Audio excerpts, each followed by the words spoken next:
In Greek mythology, Cronus, or Kronos, was a titan, the youngest son of Uranus, heaven, and Gaia, earth. He is famously known for overthrowing his father and ruling during the Golden Age, but ultimately being overthrown by his son Zeus. Cronus is also associated with the concept of time, particularly its destructive and cyclical nature. Cronus was one of the 12 Titans, born to Uranus and Gaia. He married his sister Rhea and became the father of the 6 major Olympian gods: Hestia, Demeter, Hera, Hades, Poseidon,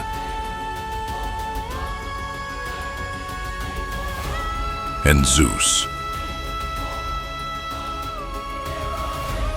In an ancient myth recorded by Hesiod's Theogony, Cronus envied the power of his father Uranus, the ruler of the universe.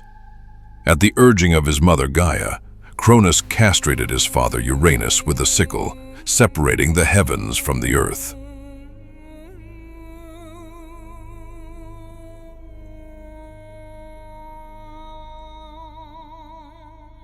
When Uranus met with Gaia, Cronus attacked him with the sickle, castrating him and casting his testicles into the sea.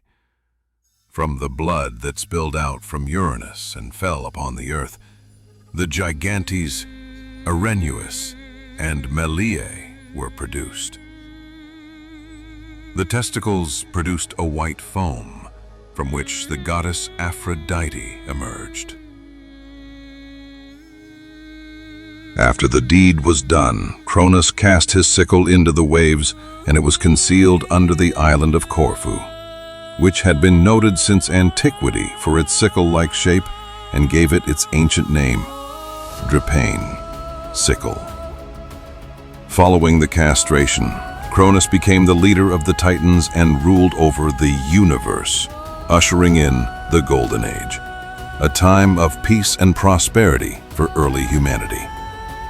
Cronus feared a prophecy that he would be overthrown by one of his own children, so he swallowed each of his children as they were born.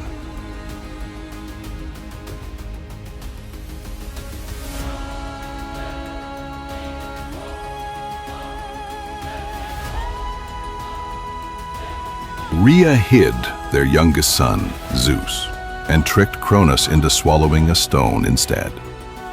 Rhea secretly gave birth to Zeus in Crete and handed Cronus a stone wrapped in swaddling clothes, also known as the Omphalos stone. Rhea kept Zeus hidden in a cave on Mount Ida, Crete. According to some versions of the story, he was then raised by a goat named Amalthea, while a company of Curetes, armored male dancers, shouted and clanged their shields and spears to make enough noise to mask the baby's cries from Cronus. In the Fabulae, Amalthea was a nymph who hid Zeus by placing him in a cradle in a tree, so that he was suspended between the earth, the sea, and the sky, all of which were ruled by his father Cronus. Still other versions of the tale say that Zeus was raised by his grandmother, Gaia. Zeus eventually grew up, and with the help of his siblings, whom Cronus had swallowed and then regurgitated, overthrew his father. After being overthrown, Cronus was either imprisoned in Tartarus or, in some accounts, ruled the cosmos for 7 days during his festival. Cronus is often depicted with a scythe or sickle, symbols of time and the harvest, reflecting his association with the passage of time and agriculture. He is also associated with the concept of time as a destructive force, consuming all things. During antiquity, Cronus was occasionally interpreted as Kronos, the personification of time.